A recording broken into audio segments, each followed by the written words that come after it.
রূপশ্রীর গল্পগাথায় আপনাদের সকলকে স্বাগত। আজ আপনাদের শোনাচ্ছি রহস্যের আড়ালে ভয় পঞ্চম পর্ব, রচনা মহুয়া ঘোষ। এখানে কটা প্রশ্ন আছে আমার। কনাথ সেনের কথা শুনে বলতে বলতে থেমে গেল নূপুর। এদিকে কনাথ সেন কথাটা বলেই নূপুরের উত্তরের অপেক্ষায় না থেকে প্রশ্নটা করে ফেলল। তোমার কথা অনুযায়ী চাচি তিনতলার বারান্দায় দাঁড়িয়েছিল, তাই তো? হ্যাঁ, চাচিদির ঘরটা তিনতলাতেই, ও ওর ঘরের সাথে লাগোয়া বারান্দাটাতেই দাঁড়িয়েছিল। তোমার ঘরটা কত তলায়? দোতলায়। আসলে আমাদের বাড়ি আর জেঠুমনিদের বাড়ির মাঝে শুধু একটা রাস্তা আছে। ওই রাস্তার দুপাশে ঠিক মুখোমুখি দাঁড়িয়ে আছে আমাদের দুটো বাড়ি। আমাদের বাড়ির সব ঘরগুলোর মধ্যে শুধুমাত্র আমার ঘরটাই রাস্তার দিকে। আমার ঘরের জানলা দিয়ে সামনের পুরো বারান্দাটা এবং জেঠুমনির বাড়ির সামনেটা দেখা যায়। চাচিদির ঘরটা তিনতলার বাঁ দিকে। ওই ঘরের সাথে লাগোয়া বারান্দাটা আমার ঘরের জানলা থেকে স্পষ্ট দেখা যায়। নূপুরের কথা শুনে একটু চিন্তা করে কনাথ সেন আবার প্রশ্ন করল, এত রাতে তুমি চাচিদিকে দেখতে পাচ্ছিলে ভালো করে? হ্যাঁ, মোটামুটি পাচ্ছিলাম, তবে চোখের চাউনি, মুখের ভাব এগুলো হয়তো সেভাবে দেখতে পাচ্ছিলাম না, কিন্তু বাকি সব কিছুই স্পষ্ট ছিল।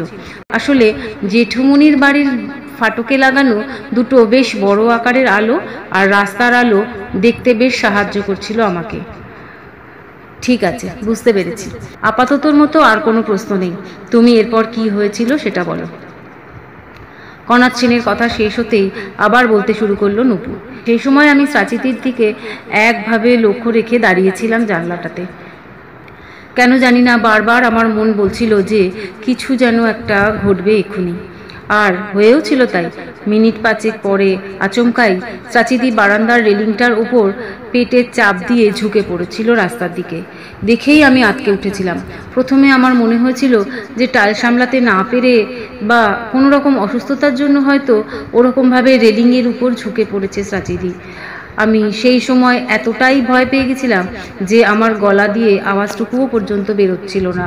তাই অসহায়ের মতো শুধু শক্ত করে জানলার গ্রিলটাকে চেপে ধরে দাঁড়িয়েছিলাম আমি। কিন্তু এরপর আমি যা দেখেছিলাম তাতে আমার চিন্তা ভাবনা সম্পূর্ণ বদলে গিয়েছিল। এখনো ভাবলেই আমার গায়ে কাঁটা দেয়। বলতে বলতে থেমে গেল নূপুর। নূপুরকে চুপ করে যেতে দেখে কনাথ সেনও কিছু না বলে ধৈর্য ধরে বসে রইল। নূপুরকে উত্ত্যক্ত না করে চুপচাপ অপেক্ষা করতে শুরু করলো সে। শচীন আর অরণ্যও বসে রইল চুপচাপ। তবে মিনিট দুই তিনের মধ্যেই নিজেকে খানিকটা সামলে নিয়ে আবার বলতে শুরু করলো নূপুর। চাচিদিকে বারান্দার রেলিংয়ের উপর ওভাবে ঝুঁকে পড়তে দেখে সেই সময় আপ্রাণ চেষ্টা করেছিলাম আমি যাতে চিৎকার করে চাচিদিকে সাবধান করতে পারি। ভেবেছিলাম যে আমার চিৎকারে যদি আরও কিছু জনের ঘুম ভেঙে যায় তাহলে হয়তো একটা সুরাহা হতে পারে। কিন্তু সেই সময় অনেক চেষ্টা করেও আমি কিছুতেই চেঁচাতে পারিনি। আমার গলার কাছে যেন একটা দলা আটকে গিয়েছিল। ভীষণ রকম অসহায় লেগেছিল আমার সেই সময়। নিজের সাথে আপ্রাণ লড়ে যেতে থেকেছিলাম আমি। আর সেই লড়তে লড়তেই হঠাৎ আবার একটা গতিবিধি লক্ষ্য করেছিলাম আমি চাচিদির মধ্যে, এবং সেটা দেখেই আমার ধারণা বদলে গিয়েছিল। দেখেছিলাম আমি যে চাচিদি তার একটা পাকে আস্তে আস্তে তুলে দিয়েছিল বারান্দার রেলিংয়ের উপর। তারপর আরও খানিকটা ঝুঁকে পড়েছিল সে রাস্তার দিকে। দেখে ধরফর করে উঠেছিল আমার বুকটা। আমার যেন শ্বাস নিতেও কষ্ট হচ্ছিল সেই সময়। মনে হচ্ছিল যেন নিজের হৃদস্পন্দনটা স্পষ্টভাবে শুনতে পাচ্ছি। চাচিজি যে ইচ্ছাকৃতভাবে রেলিংটার উপর ঝুঁকে পড়েছিল সেই সময় সেটা আমি ভালোভাবেই বুঝতে পারছিলাম। চাচিজি যে আত্মহত্যার চেষ্টা করছিল সেটা সেই সময় আমার কাছে স্পষ্ট হয়ে গিয়েছিল। আমি কখনো কল্পনাও করতে পারিনি যে চাচিদি এই রকম একটা পদক্ষেপও নিতে পারে। এদিকে চাচিদি একটু একটু করে ঝুঁকে পড়ছিল রাস্তার দিকে। বুঝতে আমার অসুবিধা হচ্ছিল না সেই সময় যে আর কয়েকটা মুহূর্ত ব্যাস, তারপরেই চাচিদির শরীরটা গিয়ে পড়বে সামনের রাস্তার উপর। ব্যাপারটা আমার মাথার মধ্যে পাক খেতেই সব জোর লাগিয়ে শেষ চেষ্টা করেছিলাম চিৎকারটা যাতে বেরোয় গলা দিয়ে। আর আমার চেষ্টা বিফলে যায়নি সেদিন। চাচিদির নাম ধরে আমার করা চিৎকারটা ছড়িয়ে পড়েছিল বেশ অনেক দূর পর্যন্ত। কথা থামিয়ে জোরে জোরে বার কয়েক শ্বাস নিল নূপুর। কনাথ সেন ভালোভাবেই বুঝতে পারছিল নূপুরের অবস্থা, তাই সামনের বড় টেবিলটাতে রাখা জলের গ্লাসটা এগিয়ে দিল ওর দিকে। নূপুর কোনো রকম বাক্যব্যয় না করে চটপট জলের গ্লাসটা তুলে নিয়ে এক নিঃশ্বাসে শেষ করে রাখলো ওটাকে টেবিলের ওপরে। তারপর একটু ধাতস্থ হয়ে নিয়ে আবার বলতে শুরু করলো, সেই রাতে আমার চিৎকার ছড়িয়ে পড়তেই চাচিদি ঝুঁকে পড়া অবস্থা থেকে সোজা হয়ে দাঁড়িয়েছিল, আর সাথে সাথেই কুকুরগুলো ওখান থেকে দৌড় লাগিয়েছিল। তারপর মিনিট 2-3 যেতে না যেতেই আশপাশের 2-4টে বাড়ির আলো জ্বলে উঠেছিল। সেই দেখে চাচিদি দৌড়ে ঢুকে গিয়েছিল ওর ঘরের ভেতরে। ওকে ঘরে ঢুকে যেতে দেখে আমিও ধরে প্রাণ ফিরে পেয়েছিলাম। এদিকে চাচিদির ঘরে ঢুকে যাওয়ার পরই আশেপাশের এক-আধটা বাড়ির জানলা খুলে যেতে শুরু করেছিল। আমি বুঝতে পেরেছিলাম যে এরপরেও যদি আমি জানলা দাঁড়িয়ে থাকি তাহলে আমাকে বেশ কিছু অস্বস্তিকর প্রশ্নের মুখোমুখি হতে হবে। তাই অস্বস্তিকর পরিস্থিতিকে এড়াতে আমিও এরপর চটপট সরে এসেছিলাম জানলা থেকে। তারপর দ্রুত হাতে বন্ধ করে দিয়েছিলাম জানলার কপাট দুটোকে। জানলার কপাট বন্ধ করতেই দেখেছিলাম যে ঘরে আলো জ্বলছে। বুঝতে পেরেছিলাম যে কারেন্ট চলে এসেছিল, কিন্তু আতঙ্কের মধ্যে থাকার কারণে সেটা খেয়ালই করতে পারিনি আমি। যা হোক, এরপর সারাটা রাত আমি আর দু চোখের পাতা এক করতে পারিনি। কি হতে পারতো সেটা ভেবে ঠায় বসে থেকেছিলাম সারাটা রাত আমি।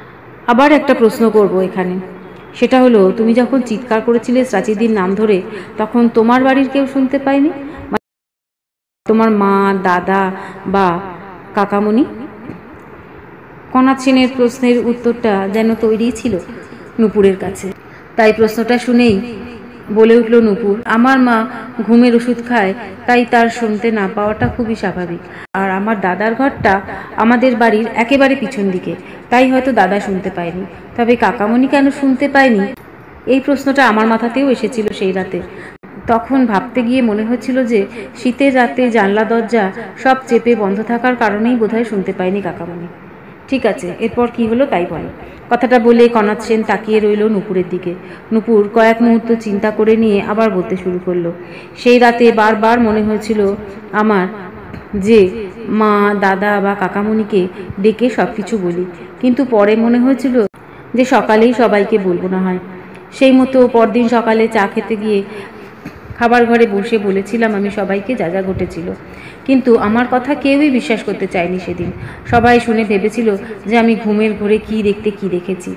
অনেক বোঝানোর পর, সব কিছুকে পুঙ্খানুপুঙ্খ জানানোর পর ব্যাপারটাকে খানিকটা বোঝার চেষ্টা করেছিল সবাই, কিন্তু তাও সবার যেন মনের মধ্যে একটা দ্বন্দ্ব চলছিল। কিন্তু আমি চাচিদির জন্য বেশ চিন্তায় পড়ে গিয়েছিলাম, তাই বারবার মা, কাকামণি আর দাদাকে বলেছিলাম ব্যাপারটাকে বুঝতে। আমার সেই সময় শুধু মনে হয়েছিল যে আমার চিৎকারে চাচিদি যেটা করতে চেয়েছিল সেটা করতে পারিনি ঠিকই, কিন্তু পরে কোনো রাতে আবারও তো সেই চেষ্টা করতেও পারে সে। সেদিন আমার ওই আশঙ্কাটাকে অনেক চেষ্টায় শেষমেশ বোঝাতে সক্ষম হয়েছিলাম আমি আমার মা, কাকামণি আর দাদাকে। আমার কথা বুঝতে পেরে কাকামণি সেদিন ঠিক করেছিল যে যাবে একবার জেঠুমণির বাড়িতে, চাচিদির সাথেও কথা বলে বোঝার চেষ্টা করবে। ব্যাপারটা ঠিক হতেই আমি বেশ স্বস্তি পেয়েছিলাম। আমার দৃঢ় ধারণা হচ্ছিল যে চাচিদির সাথে কথা বলতে গেলেই কাকামণি বুঝতে পারবে সব কিছু।